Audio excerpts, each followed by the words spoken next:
এই যে বন্ধুরা, আমাদের বাচ্চাগুলো, কুকুর বাচ্চাগুলো, ছোট কুকুরগুলো ওর মায়ের দুধ পাচ্ছে না বলে এই যে দুধের কৌটো, এই যে বোতল, ফিডিং বোতল, কিন্তু ফিডিং বোতল খাচ্ছে না।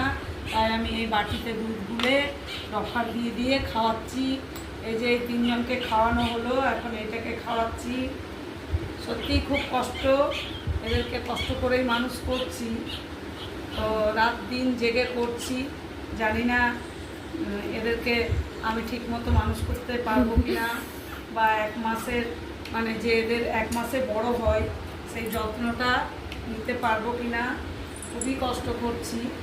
আর ওই দেখো আমাদের কুকুরটাকে দেখো চাপিয়ে রেখেছি, যেহেতু ও বাচ্চাগুলোকে হাত দিতে দিচ্ছে না, তাই ওকে ওপরে চাপিয়ে রেখেছি। তো চলো, এই ভিডিওটা তোমাদের সাথে মুহূর্তটা শেয়ার করলাম ভিডিওর মাধ্যমে। তোমরা অবশ্যই আমার